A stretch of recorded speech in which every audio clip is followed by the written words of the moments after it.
નમસ્કાર મિત્રો, વાણિજ્ય વ્યવસ્થા અને સંચાલન વિષયની અંદર ચર્ચા આપણે આજ આગળ વધારીએ છીએ.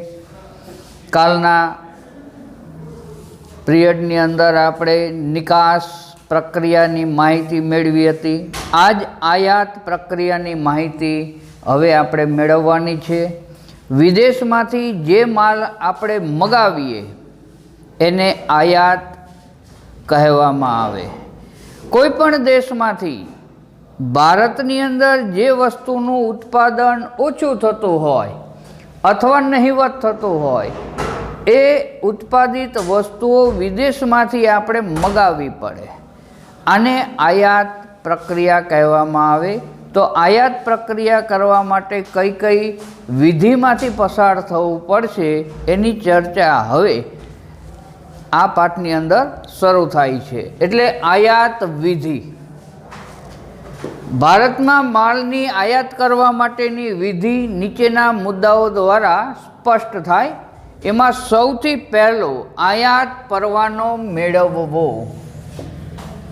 અતિ મહત્વની વસ્તુ છે કે ડાયરેક્ટ કોઈ પણ કંપની અથવા વેપારી વિદેશમાંથી માલ સામાન મગાવી શકતો નથી.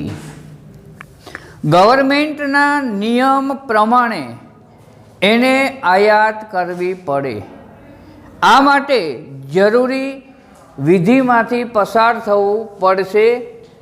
સરકારે બહાર પાડેલી આવશ્યક ચીજ વસ્તુઓ અને સેવાઓની યાદીમાંથી વસ્તુની આયાત કરવા માટે સામાન્ય પરવાનો મેળવવો પડે છે. ભારત સરકારે કાયદા દ્વારા આવશ્યક ચીજ વસ્તુ ધારો અમલમાં લાવેલ. અહીંયા આવશ્યક ચીજ વસ્તુઓ અને સેવાઓની આયાત કરવા માટે સામાન્ય પ્રકારનો પરવાનો એટલે મંજૂરી ટૂંકમાં મેળવવી જરૂરી છે. આ વિધિ ખૂબ જ સરળ હોય છે. આ યાદી સિવાયની વસ્તુની આયાત કરવી હોય તો આયાતકારે આયાત વેપાર નિયામકને અરજી કરવી પડે છે.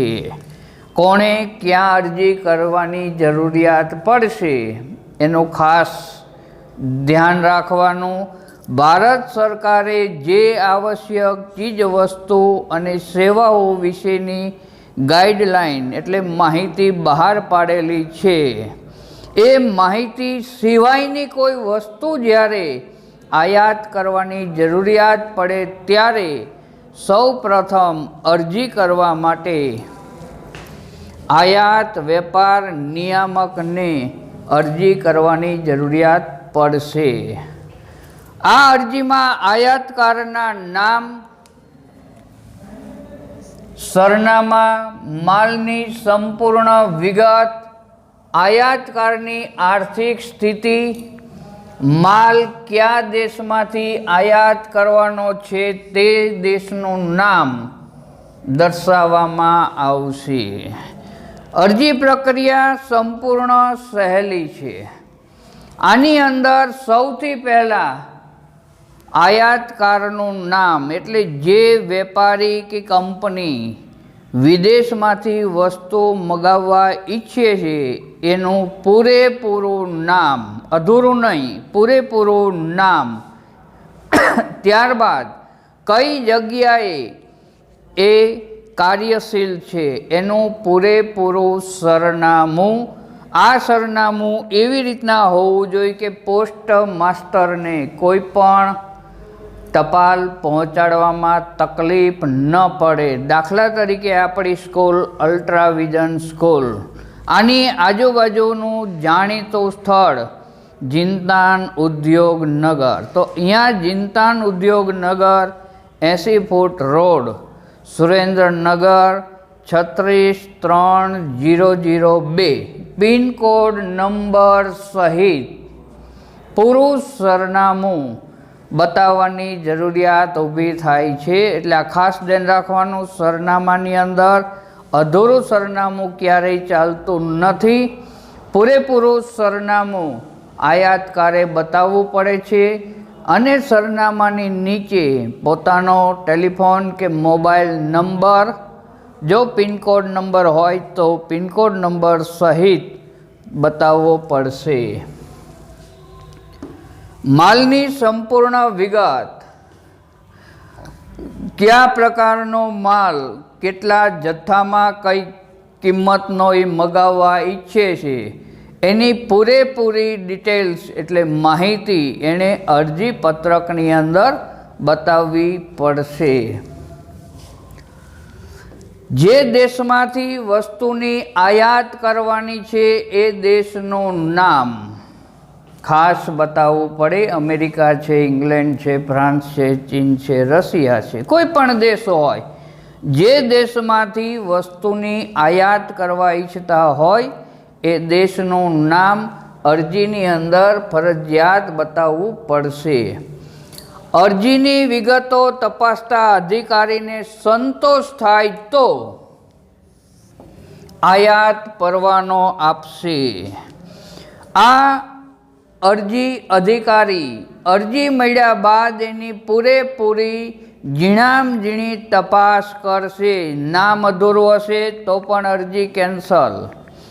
જો અરજીની અંદર સરનામું અધૂરું હશે તો પણ અરજી કેન્સલ થવાની સંભાવના રહેશે. એટલે કોઈ પણ વિગત પૂરેપૂરી ભરાયેલી હોય એવું અરજીપત્રક સંતોષ થતાં એ માન્ય ગણે છે અને પછી આયાત પરવાનો એને આપશે.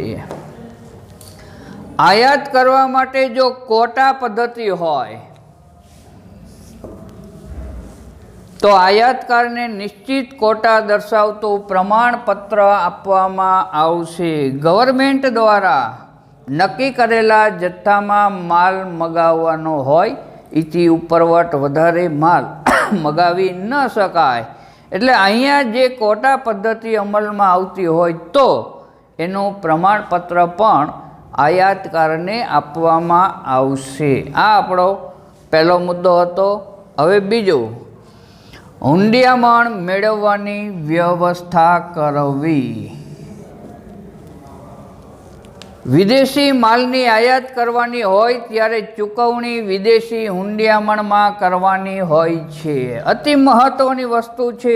જે દેશમાંથી આપણે માલ મગાવીએ છીએ એ દેશના ચલણની અંદર જ આપણે ચૂકવણી કરવી પડે. દાખલા તરીકે રશિયાથી માલ મગાવ્યો હોય તો રશિયામાં જે ચલણ અત્યારે અમલમાં હોય એ ચલણની અંદર જ ચૂકવણી થાય, અન્ય ચલણમાં ચૂકવણી થતી નથી. એટલે જે દેશનું ચલણ હોય એની માહિતી આપણી પાસે હોવી જરૂરી છે. એ દેશના ચલણમાં જ હુંડિયામણની ચૂકવણી કરવાની રહેશે. વિદેશી હુંડિયામણ ઉપર રિઝર્વ બેંક ઓફ ઇન્ડિયાના નિયંત્રણો છે. એક વાક્યનો પ્રશ્ન છે આ કે વિદેશી હુંડિયામણ ઉપર કોનું નિયંત્રણ હોય છે? તો અહીંયા ખાસ ધ્યાનમાં રાખવાનું કે ભારતની સૌથી મોટી બેંક એટલે સર્વોચ્ચ બેંક એવી રિઝર્વ બેંક ઓફ ઇન્ડિયાના નિયંત્રણ સમગ્ર વિદેશી હુંડિયામણ ઉપર રહે છે. રિઝર્વ બેંક ઓફ ઇન્ડિયાને અરજી કરતા પહેલાં જે બેંકોને હુંડિયામણનો વેપાર કરવાની સરકારે પરવાનગી આપેલી હોય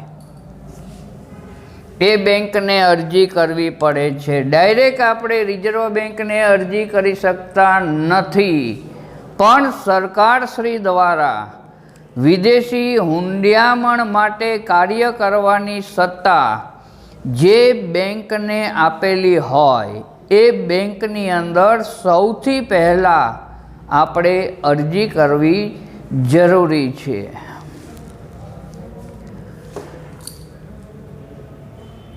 આયાત પરવાનાને આધારે બેંક આયાતકારના અરજીપત્રક ઉપર શેરો કરી આપે છે. આયાત પરવાનો સૌથી પહેલું સ્ટેજ હતું. પરવાનો મળ્યા બાદ બેંકની અંદર અરજી એ બીજી વિધિ છે, બીજું સ્ટેજ છે. એટલે આયાત પરવાનાને આધારે આ બેંક આપણને શેરો કરી આપે, મતલબ મંજૂરી આપે છે. ત્યારબાદ રિઝર્વ બેંક હુંડિયામણ મંજૂર કરે છે. એક બેંકે મંજૂર કર્યા બાદ જ રિઝર્વ બેંક ઓફ ઇન્ડિયા હુંડિયામણ મંજૂર કરી આપે છે. અરજીપત્રકમાં વર્તમાન ચલણ દર પ્રમાણે કયા દેશનું કેટલું ચલણ જોઈએ છે તે અમેરિકન ડોલરમાં દર્શાવવું જરૂરી છે. સમગ્ર વિશ્વની અંદર અમેરિકન ડોલર શ્રેષ્ઠ છે, માન્ય છે. પરિણામે ફ્રાન્સ હોય, જાપાન હોય, ચીન હોય કે રશિયા હોય, કોઈ પણ દેશમાંથી આપણે આયાત કરતા હોઈએ ત્યારે કયા દેશનું ચલણ કેટલા રૂપિયામાં આપણે જોઈએ છીએ એ અમેરિકન ડોલરની કિંમતમાં દર્શાવવું પડશે. આ ફરજિયાત છે, અમેરિકન ડોલરમાં દર્શાવવું. ત્રીજો મુદ્દો આપણો ઓર્ડર મૂકવો. બે પ્રક્રિયામાંથી પસાર થયા બાદ હવે ત્રીજી મહત્વની પ્રક્રિયા છે ઓર્ડર મૂકવો. આયાતકાર નિકાસકાર દેશના જુદા જુદા ઉત્પાદકો અને નિકાસકારો પાસેથી માલની વિગત,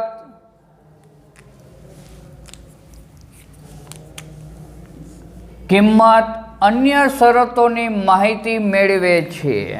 સૌથી પહેલું કામ, જે દેશમાંથી આપણે માલ સામાન મગાવવા ઈચ્છીએ છીએ, આયાત કરવા ઈચ્છીએ છીએ, ત્યાંના જે ઉત્પાદકો હોય કે નિકાસકારો હોય એની પાસેથી માલની સંપૂર્ણ વિગત ફરજિયાત આપણે પ્રાપ્ત કરવી પડે. કારણ કે તો જ ખ્યાલ આવે કે માલ કેટલા જથ્થામાં કઈ રીતના આવશે, એની કિંમત, કઈ વસ્તુની કેટલી કિંમત છે, આપણને આ કિંમત પોસાશે કે કેમ એ કિંમત મળ્યા બાદ જ આપણે નક્કી કરી શકીએ. એટલે કિંમત પણ તપાસ કરી પૂછવાની. અન્ય શરતો, એ લોકોની જે શરતોએ માલ વેચાણની પ્રક્રિયા થતી હોય એ શરતો કઈ કઈ છે એ જાણવું આપણા માટે જરૂરી હોવાથી આપણે આ શરતોની માહિતી તેમની પાસેથી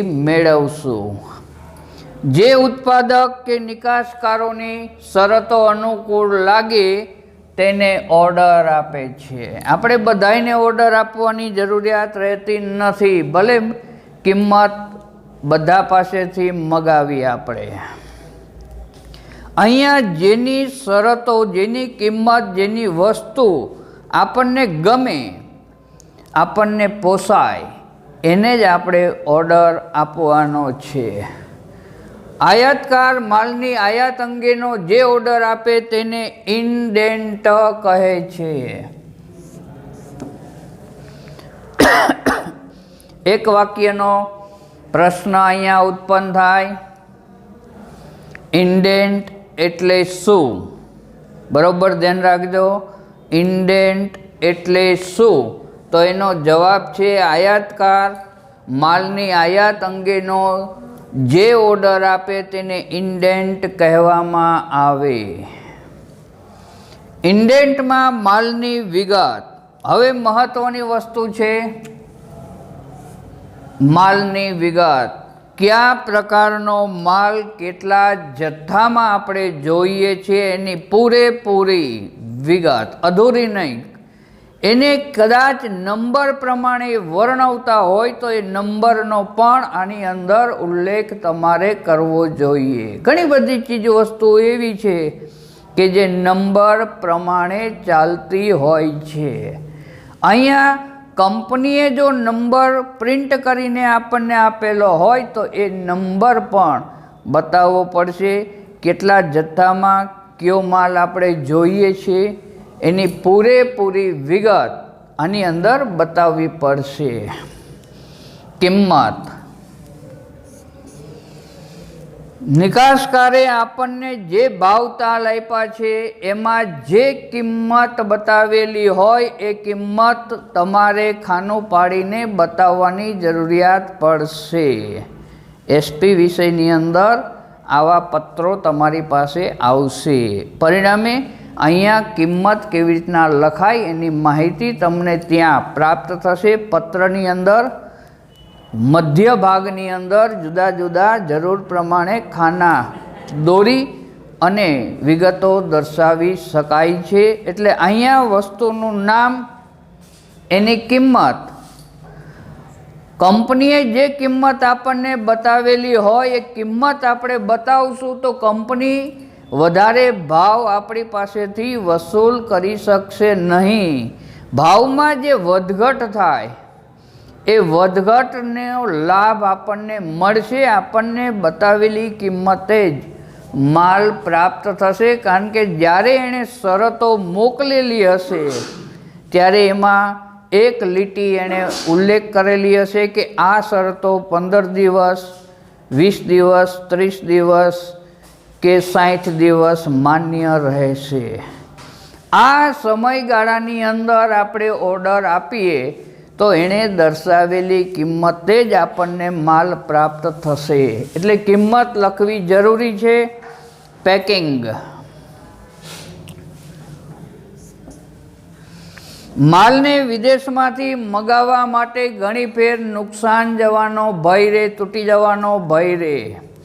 પરિણામે પેકિંગ વ્યવસ્થિત કરવાની સલાહ આપણે આપવી પડશે. કંપની પેકિંગ કરતી જ હોય છે, પણ આપણે કયા પેકિંગમાં કઈ વસ્તુ કેટલા જથ્થામાં જોઈ છે એવા પેકિંગની માહિતી પણ આપણે પૂરી પાડવી પડશે. વીમો. વિદેશમાંથી મોટા ભાગનો માલ દરિયાઈ રસ્તે જ આવતો હોય છે. દરિયાની અંદર ધરતીકંપ આવે, સુનામી આવે, ચાંચિયાઓ દ્વારા લૂંટ કરવામાં આવે તો માલને નુકસાન જવાનો ભય રહે, આપણને નુકસાન જવાનો ભય રહે છે. પરિણામે આવા માલની અંદર જોખમનું પ્રમાણ વધુ છે. આ જોખમ ચાહે કુદરતી પણ હોઈ શકે, કૃત્રિમ એટલે માનવ સર્જિત પણ હોઈ શકે. તો જોખમ સામે રક્ષણ મેળવવા માટે વીમો ફરજિયાત ઉતરાવવાની જરૂરિયાત પડે. ત્યાં કંપનીને આપણે જાણ કરવી પડે કે આ માલ વીમો ઉતરાવીને મોકલશો. સાથે એ પણ જરૂરી છે કે વીમો ઉતરાવ્યા બાદ આની જે રકમ છે એ કોણ ભરપાઈ કરશે. ટ્રાન્સપોર્ટ કંપનીનું નામ. કઈ કંપની દ્વારા માલ આવશે એ ટ્રાન્સપોર્ટ કંપનીનું નામ પણ આની અંદર ફરજિયાત બતાવવાનું રહેશે. આ બાબતોની સ્પષ્ટતા ઓર્ડરની અંદર ફરજિયાત થશે. હવે ચોથો મુદ્દો આપણો સાખપત્ર મોકલવું. અતિ મહત્વની વસ્તુ છે. કોઈ પણ વેપારી એકબીજાને ક્યારેય ઓળખતો નથી, ફક્ત ઓળખે છે સાખપત્રને. તમારું સાખપત્ર એ તમારી જમાનત છે. અહીંયા એક વેપારી બીજા વેપારી ઉપર વિશ્વાસ મૂકીને ઉધાર વેચાણ એટલે શાખ ઉપર વેચાણ કરતો હોય છે. પરિણામે શાખપત્ર એ અતિ મહત્વની બાબત છે. શાખપત્ર એટલે આયાતકાર વતી નિકાસકારને નાણાં ચૂકવવાની ખાતરી આપતો દસ્તાવેજ. એક વાક્યનો પ્રશ્ન અહીંયા ઉત્પન્ન થાય છે આપણા માટે. શાખપત્ર એટલે શું? તો શાખપત્ર એટલે આયાતકાર વતી નિકાસકારને નાણાં ચૂકવવાની ખાતરી આપતો દસ્તાવેજ. મોટો દસ્તાવેજ નથી, ફક્ત બેંકમાંથી મળતો લખાણ જ છે આ. પણ એને દસ્તાવેજ ગણવામાં આવે, કારણ કે કિંમતી જમાનત તરીકે, જામીનગીરી તરીકે મહત્વની બાબત છે. એટલે અહીંયા નિકાસકારને ખાતરી આપતો દસ્તાવેજ. નિકાસકાર આયાતકારની આર્થિક સદ્ધરતા જાણવા માટે શાકપત્ર માગે છે. હવે શું કામ માગે છે શાકપત્ર? એની શું જરૂર છે? તો સામેના વેપારીની સદ્ધરતા કેટલી છે, આ વેપારી વર્ષ દરમિયાન કેટલું ટર્ન ઓવર બેંકમાં કરે છે, એ કિંમત ચૂકવી શકશે કે કેમ, એની ખાતરી કરવા માટે થઈ શાકપત્ર ફરજિયાત મંગાવવામાં આવશે. આયાતકારે પોતાની બેંક પાસેથી શાકપત્ર મેળવી નિકાસકારને મોકલવું પડે છે. જ્યાં સુધી શાકપત્ર નહીં મોકલવામાં આવે ત્યાં સુધી માલ મોકલવામાં આવતો નથી. આ ખાસ મહત્વની વસ્તુ છે. શાકપત્ર મળ્યા બાદ જ આની પ્રક્રિયા આગળ વધે છે. નિકાસકારને એક વખત ખાતરી થઈ જવી જોઈએ કે જે વેપારીએ માલ મગાવ્યો છે એ માલની કિંમત ચૂકવવા માટે સક્ષમ છે. શાકપત્ર મળે એટલે નિકાસકારને નાણાં મળશે તેવી ખાતરી રહે છે. પૂરેપૂરી ખાતરી થઈ જાય, કારણ કે બેંક ક્યારેય ખોટું કરતી નથી. બેંક ઉપર ભરોસો રાખીને વેપારીઓ એકબીજાને શાક ઉપર ધિરાણ કરતા હોય છે. એટલે અહીંયા બેંક એ મહત્વની શાકપત્ર જામીનગીરી આપતી સંસ્થા છે, એનું મહત્વ છે. હવે છેલ્લો મુદ્દો આપણો આજનો 5મો, દસ્તાવેજો મેળવવા. નિકાસકાર માલની નિકાસ અંગેના જરૂરી બધા જ દસ્તાવેજો પોતાની બેંક મારફતે આયાતકારને મોકલી આપે છે. ડાયરેક્ટ વસ્તુ ક્યારેય જતી નથી, ધ્યાન રાખવાનું. બેંક દ્વારા બેંકને માહિતી પહોંચાડવામાં આવે છે. અહીંયા જે નિકાસકાર છે એની જે દેશમાં ખાતું હશે, જે બેંકને ગવર્મેન્ટે પરવાનગી આપેલી છે, એ પોતાની બેંકની અંદર તમામ પ્રકારના જરૂરી ડોક્યુમેન્ટ્સ બેંકને સુપ્રત કરશે. એટલે અહીંયા લખ્યું આપણે કે જરૂરી બધા જ દસ્તાવેજો પોતાની બેંક મારફતે આયાતકારને મોકલી આપે છે. આયાતકાર જે દેશમાં રહેતો હોય ત્યાં તેને પ્રાપ્ત થાય છે. સામાન્ય રીતે બેંક મારફતે હુંડીના સ્વીકાર સામેનો દસ્તાવેજ કે નાણાંની ચૂકવણી સામેનો દસ્તાવેજ મોકલે છે, જે આયાતકાર છોડાવે છે. આની અંદર બે રીતના પેમેન્ટની ચૂકવણી થાય. એક એડવાન્સ ચૂકવણી, હુંડીના સ્વીકાર સામેનો દસ્તાવેજ, અને બીજો નાણાંની ચૂકવણી સામેનો દસ્તાવેજ. જ્યારે સ્થળ ઉપર માલ મળે ત્યારે ચૂકવણી થતી હોય. આ બંને વચ્ચે જે શરતોની અંદર નક્કી થયું હોય, અહીંયા જે અન્ય શરતોની વાત હતી, એ શરતોમાં નાણાં ચૂકવણી કેવી રીતના કરવામાં આવશે એની સ્પષ્ટતા થયેલી જ હોય છે. એ પ્રમાણે ચાલીને દસ્તાવેજો મેળવવાની કાર્યવાહી કરવામાં આવે. એટલે અહીંયા મહત્ત્વની વસ્તુ છે, નિકાસકાર ડાયરેક્ટ વેપારીને ક્યારેય ડોક્યુમેન્ટ મોકલતો નથી. પોતાના બેંકની અંદર એ દસ્તાવેજ આપે છે. આ બેંક ગ્રાહકની જે બેંક હોય ત્યાં આ ડોક્યુમેન્ટ પહોંચાડે. અહીંથી ગ્રાહક આ ડોક્યુમેન્ટ પ્રાપ્ત કરે છે. મિત્રો, અહીં સુધી ચર્ચા આજ આપણે રાખીએ છીએ.